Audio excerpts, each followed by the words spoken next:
जय हिंद दोस्तों, आप सभी का स्वागत है हमारे चैनल स्पोर्ट्स यूनिवर्सिटी में। आज के इस वीडियो में हम देखेंगे स्पोर्ट्स अवार्ड के बारे में। जो 2024 के अवार्ड हैं उनके बारे में जान लेते हैं। इनका वितरण 2025 में किया गया है।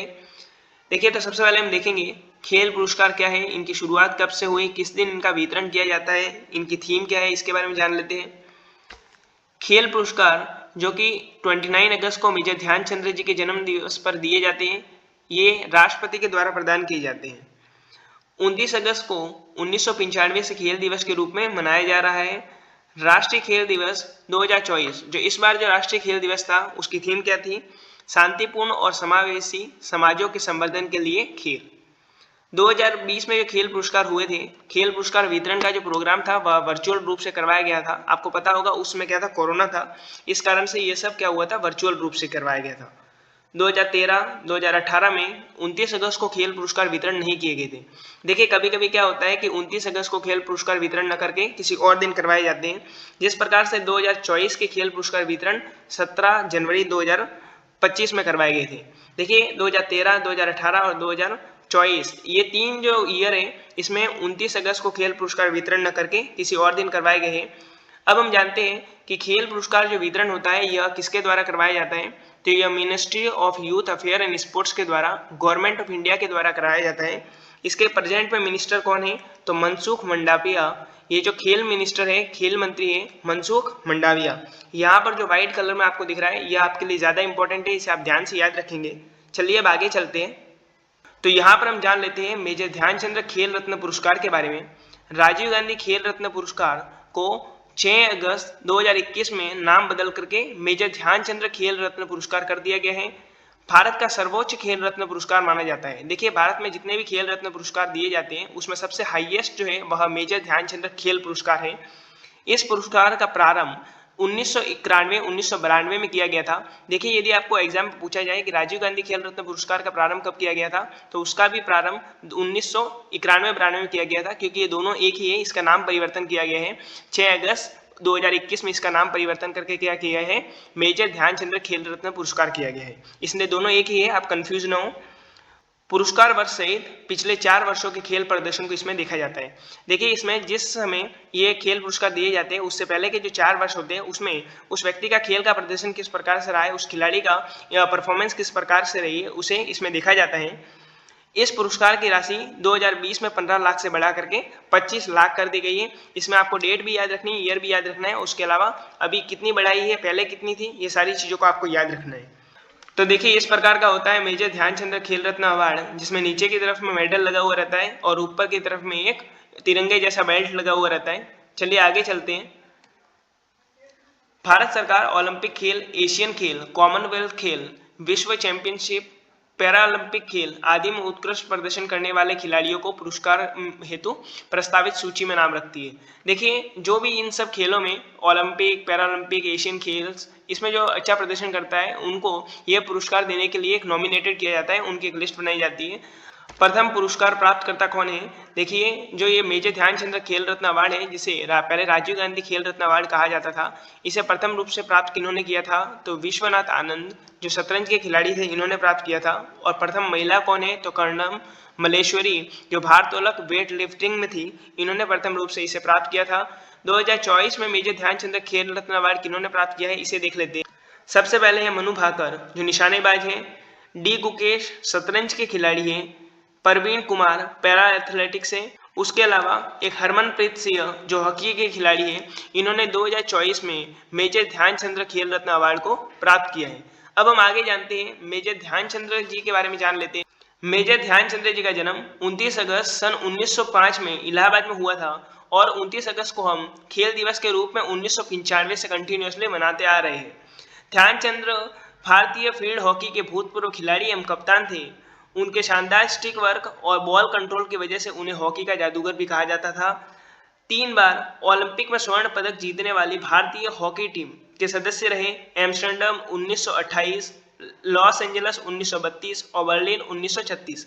देखिए, 3 बार 1928, 1932 और 1936। आपको पता होगा कि ओलंपिक कंटिन्यूसली 4 सालों में एक बार होते हैं, और जो 4 साल कंटिन्यूसली 28, 32 और 36 में जो भारत ने हॉकी में गोल्ड जीता था, उसमें मेजर ध्यानचंद्र जी का बहुत ज़्यादा योगदान है। चलिए आगे चलते हैं। अर्जुन पुरस्कार के बारे में जानते हैं। अर्जुन पुरस्कार की शुरुआत 1961 में हुई थी। वर्तमान में इस पुरस्कार की जो राशि है वह 15 लाख रुपए है। पुरस्कार वर्ष सहित पिछले 4 वर्षों के खेल के प्रदर्शन को इसमें देखा जाता है। देखिए, जो राजीव गांधी खेल रत्न अवार्ड है और जो अर्जुन पुरस्कार है, उन दोनों में ही पिछले 4 वर्ष के खेल के जो प्रदर्शन होता है, जो परफॉर्मेंस होता है, उसमें देखा जाता है। भारत सरकार ओलंपिक खेल, एशियन खेल, कॉमनवेल्थ खेल, विश्व चैंपियनशिप, पैरा ओलंपिक खेल आदि के उत्कृष्ट प्रदर्शन करने वाले खिलाड़ियों को अर्जुन पुरस्कार हेतु प्रस्तावित सूची में रखती है। देखिए, जैसा कि उसमें था वैसा के वैसा इसमें भी है, जो कि Olympic, para Olympic, Commonwealth games, ये जितने भी खेल होते हैं उसमें जो उत्कृष्ट प्रदर्शन करता है, जो बेस्ट परफॉर्मेंस देता है, उनके लिए एक नॉमिनेटेड एक लिस्ट निकाली जाती है, उनको यह अवार्ड दिया जाता है। और 2024 में यह 32 लोगों को यह अवार्ड दिया गया है। उनके बारे में जान लेते हैं। ज्योति यामिनी, अन्नू रानी, ये एथलेटिक्स से है। नीतू स्वाति बुरा, ये मुक्केबाज है। वंशिका अग्रवाल, ये जो शतरंज के खिलाड़ी है। उसके अलावा सलीमा टेटे, अभिषेक, संजय, जर्मनप्रीत सिंह और खजीत सिंह, ये सभी हॉकी के खिलाड़ी है। चलिए आगे चलते हैं। प्रीति पाल, जीवनजी दीप्ति, अजीत सिंह, सचिन सर्जेराव, धर्मवीर, प्रवण सुराना, एच होकातो और सिमरन जी, ये सारे जितने भी जी हैं, ये सारे के सारे पैरा एथलेटिक्स से हैं। उसके बाद में राकेश कुमार, ये पैरा तीरंदाज से हैं। और नवदीप सिंह ये भी पैरा एथलेटिक्स से हैं। उसके बाद में आगे चलते हैं। नीतीश कुमार पैरा बैडमिंटन से है। थुला सिम्थी मुरुगेशन पैरा बैडमिंटन से। मिथ्या बैडमिंटन से, उसके पैरा बैडमिंटन से है। उसके अलावा मनीष रामदास, ये भी पैरा बैडमिंटन से है। Kapil Parmar para judo. मोना अग्रवाल, ये पैरा शूटिंग से है। रूबीना फ्रांसिस, ये भी पैरा शूटिंग से है। उसके अलावा देखा जाए तो स्वप्निल रेसे जो है यह शूटिंग से है। उसके बाद में सरजोत सिंह शूटिंग से है। और अभय सिंह जो है वह स्क्वैड से है। इन सभी को आप याद रखेंगे, एक बार आप इन सभी को देख लेंगे ताकि यदि एग्जाम में किसी भी तरह से क्वेश्चन आ जाए तो आपके लिए यह आसानी हो सके। चलिए आगे चलते हैं। सज्जन प्रकाश तैराकी, अमन कुश्ती, ये सारे के सारे 32 हो गए। 32 हैं, इन सबों ने अर्जुन पुरस्कार को प्राप्त किया है। उसके बाद में अर्जुन पुरस्कार आजीवन 2024 में दिए गए हैं, उसके बारे में देखते हैं। सुच्चा सिंह जो एथलेटिक्स से है और मुरलीकांत जो कि पैरा स्विमिंग से है। देखिए, इसके ऊपर हमने जितने भी देखे ये 32 थे, इन्होंने अर्जुन पुरस्कार प्राप्त किया है। और ये जो 2 है इन्होंने अर्जुन पुरस्कार आजीवन में प्राप्त किया है। अर्जुन पुरस्कार आजीवन जो अवार्ड है, इसके बारे में एक और इम्पोर्टेंट चीज है जिसे आपको याद रखना है। चलिए मैं आगे बताता हूँ। द्रोणाचार्य पुरस्कार के बारे में अभी देखते हैं। द्रोणाचार्य जो पुरस्कार है उसके बारे में देख लेते हैं। भारत सरकार ने खेल प्रशिक्षकों को सम्मानित करने के लिए सर्वोच्च राष्ट्रीय पुरस्कार 1985 में द्रोणाचार्य पुरस्कार शुरू किया गया था। इसमें पुरस्कार जो राशि होती है वह 15 लाख रुपए है। इसमें क्या होता है कि जो प्रशिक्षक द्वारा जो प्रशिक्षित खिलाड़ी या टीम होती है उसके प्रदर्शन को देखा जाता है। देखिए, इससे पहले हमने जो पुरस्कार देखे उसमें क्या होता है, खिलाड़ियों के पुरस्कार को देखा जाता है। जो द्रोणाचार्य पुरस्कार है, इसमें जो खिलाड़ी होते हैं इनके द्वारा जो प्रशिक्षित जो खिलाड़ी होते हैं उनके प्रदर्शन को इसमें देखा जाता है। द्रोणाचार्य पुरस्कार विजेता, देखिए जो 2024 में जो कोच है जिन्होंने द्रोणाचार्य पुरस्कार जीता है उनके बारे में जान लेते हैं। भास राणा पैरा शूटिंग में है। दीपाली देशपांडे जो कि शूटिंग के है। उसके अलावा संदीप सांगवान जो कि हॉकी के कोच हैं। अब हम जानते हैं जो द्रोणाचार्य पुरस्कार जिन्होंने आजीवन में प्राप्त किया है उसके बारे में जान लेते हैं। एस मुरलीधरन जो बैडमिंटन के कोच है। अरमांडो एगलेलो जो है वह फुटबॉल के कोच है। इन्हें द्रोणाचार्य पुरस्कार आजीवन के रूप में मिला है। आगे चलिए, अब हम जानते हैं ध्यानचंद्र पुरस्कार के बारे में।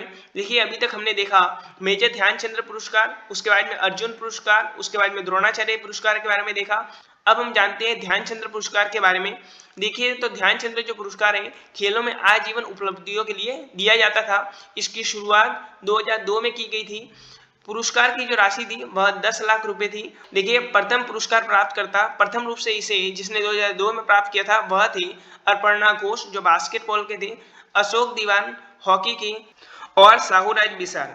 आगे देखिए, केंद्रीय खेल मंत्रालय ने ध्यानचंद्र लाइफ टाइम अचीवमेंट पुरस्कार को बंद करने का निर्णय लिया है। मंत्रालय के अनुसार अब इसके स्थान पर अर्जुन लाइफ टाइम पुरस्कार दिया जाएगा। देखिए, आपने ऊपर देखा होगा कि अर्जुन लाइफ टाइम पुरस्कार दिया जा रहा है, वह ध्यानचंद पुरस्कार के स्थान पर ही दिया जा रहा है। पहले ध्यानचंद जो पुरस्कार है वह जीवन प्रयत्न मतलब लाइफ टाइम अचीवमेंट में दिया जाता था। अब उसके स्थान पर अर्जुन पुरस्कार दिया जाएगा लाइफ टाइम अचीवमेंट में। चलिए आगे देखते हैं। मौलाना अब्दुल कलाम आजाद जो माका ट्रॉफी है उसके बारे में देख लेते हैं। पिछले एक वर्ष में अंतर विश्वविद्यालय टूर्नामेंट में शीर्ष स्तर पर जो प्रदर्शन करने वाली जो यूनिवर्सिटीज होती है, जो विश्वविद्यालय होती है, उसे यह दिया जाता है।